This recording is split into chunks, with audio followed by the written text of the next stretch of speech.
Doctor Yunus রাষ্ট্রপতি হচ্ছেন, নির্বাচন অনুষ্ঠিত হবে নতুন তত্ত্বাবধায়ক সরকারের অধীনে।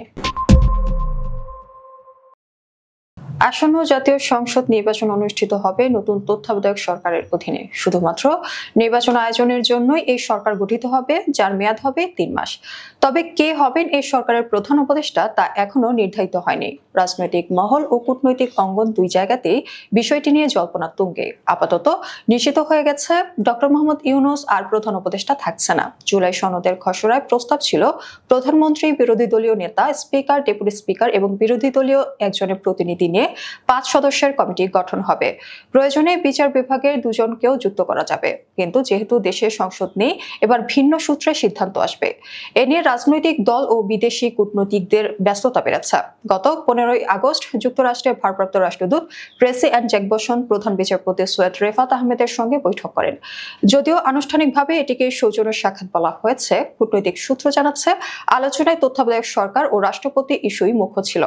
এদিকে রাষ্ট্রপতি শাহাবুদ্দিন চুপ্পুর মেয়াদ কার্যত শেষের পথে। ১৬ আগস্ট বিদেশি মিশনগুলোতে তার ছবি নামিয়ে নিতে নির্দেশ দেওয়া হয়, যা স্পষ্ট ইঙ্গিত দেয় পরিবর্তনের। ধারণা করা হচ্ছে ডক্টর ইউনূসকে প্রধান উপদেষ্টা পদ থেকে সরিয়ে রাষ্ট্রপতি বানানো হবে, যাতে তার জন্য সম্মানজনক এক্সিট তৈরি হয়। মার্কিন কৌশলের সঙ্গেও বিষয়টির যোগ রয়েছে। মিয়ানমারের আরাকান অঞ্চলে রোহিঙ্গাদের ব্যবহার করে যুদ্ধ বাঁধানোর পরিকল্পনা ছিল। মানবিক করিডোরের নামে বাংলাদেশ হয়ে সামরিক সরঞ্জাম পাঠানোর প্রস্তুতিও চলছিল। তবে তাড়াহুড়োতে বিষয়টি প্রকাশ্যে চলে আসে আপাতত স্থগিত করা হয়। এর মধ্যে ইউনূস লন্ডনে গিয়ে বিএনপির ভারপ্রাপ্ত চেয়ারম্যান তারেক রহমানের সঙ্গে সমঝোতা করেন। যৌথ ঘোষণার মাধ্যমে বিষয়টি প্রকাশ পেলে জামায়াত ও এনসিপি তীব্র ক্ষুব্ধ হয়। তারা ঐকমত্য কমিশনের বৈঠক বর্জন করে। পরে ইউনূস তাদের ফোনে আশ্বস্ত করে ফেরালেও ৫ আগস্ট নির্বাচনের সময়সীমা ঘোষণায় আবারও তারা অসন্তুষ্ট হয়। ফলে জামায়াত এনসিপির সঙ্গে ইউনূসের দূরত্ব তৈরি হচ্ছে।